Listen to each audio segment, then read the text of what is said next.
Hi, this is Tom, the Adventure in Paradise. I'm sitting in my MGB and I'm now turning and looking down. Remember the switch? I just turned it on because I was working out here. There it goes off. Now the battery is disconnected. Now it's on. Now it's off. See?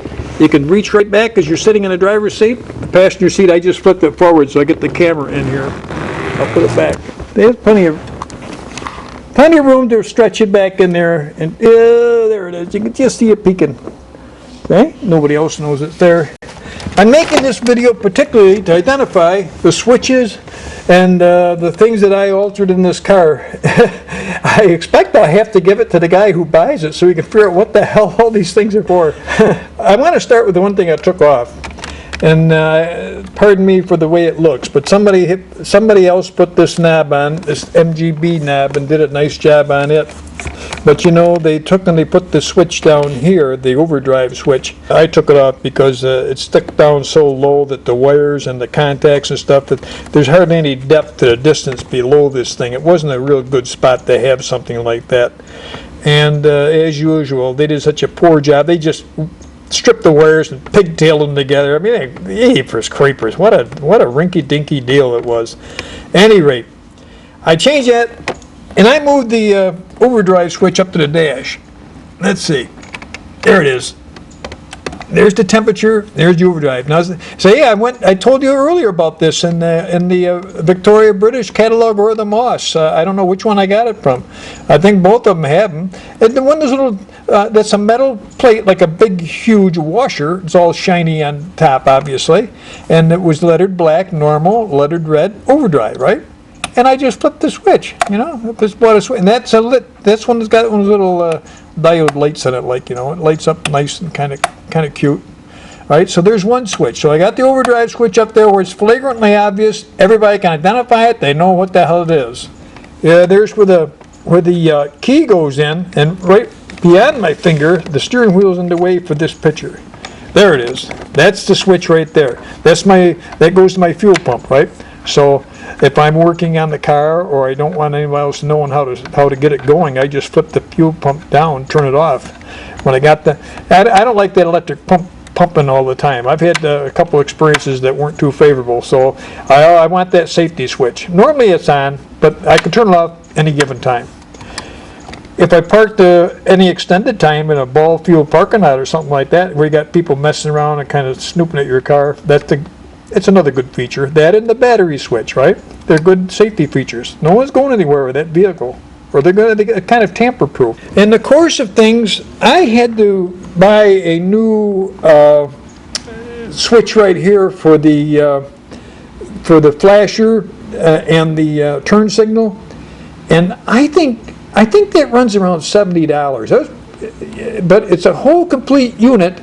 And it kind of straps on your column. It's pretty easy to take this column plastic wear off and get in there and then put that thing in place. And there's hardly any wiring. It has like the switch down here, and when it goes into the column, it has like an umbilical cord that just plugs into the little receiver. It's nice. You can't really screw it up.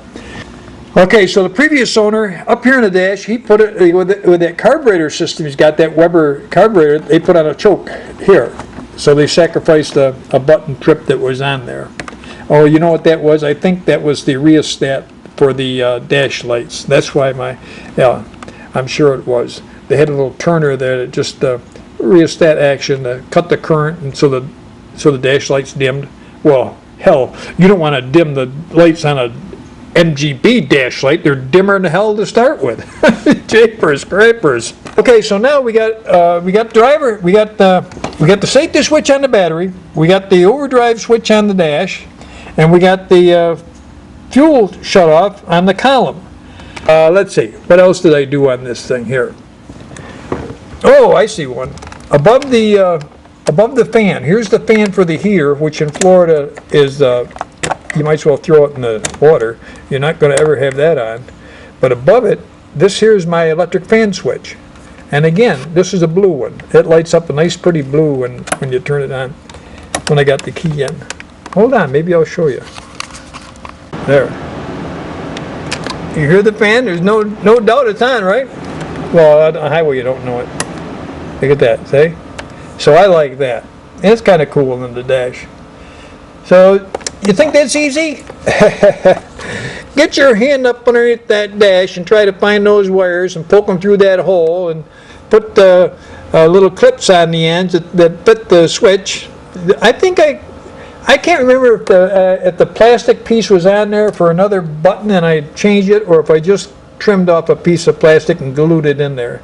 You know, you can jury rig something as long as it nests down in the crevice of the hole. Now this other one, the one here for the overdrive, I had to drill that hole in, and with this nice dash I have on here, I was pretty concerned about doing that. But I put a real dinky pilot hole in, and then enlarged it slowly with other drill bits until I got it so it captured the switch.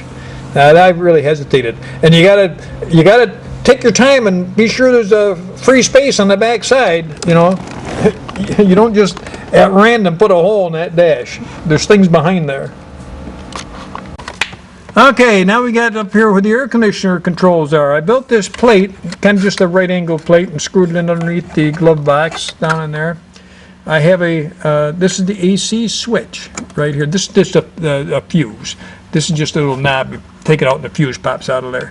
It has a glow light there. I'll let you know the power's on. Here I got 2 speeds. I got slow speed up. I'm going to turn the key on. Maybe that light will come on. There's the switch for the AC.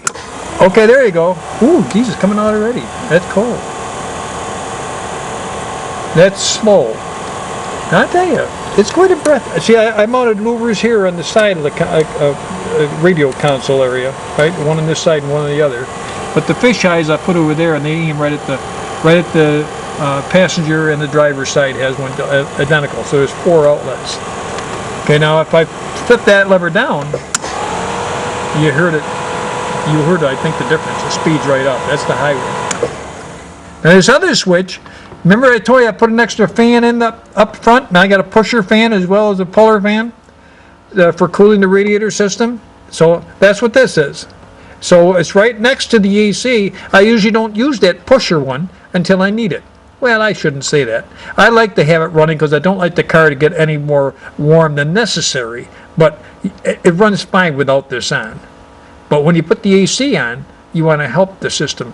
I put that, oops, see that glowed. That's a green one. I should have put another blue one on it. I like blue, but I already had blue over there. That makes a little noise, doesn't it? Now I'm in the garage and I don't have the engine running, so when under normal conditions you don't notice that. So what 2 switches did I cover? All right, I got the one on the battery in the back, the master cutoff switch, and then you've got the safety switch for the fuel pump that you can turn off anytime you want to do something in the engine and you don't want to cut the current off. You know, maybe you're doing some continuity testing.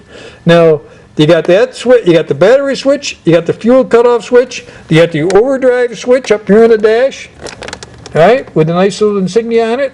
And up here you got the fan switch.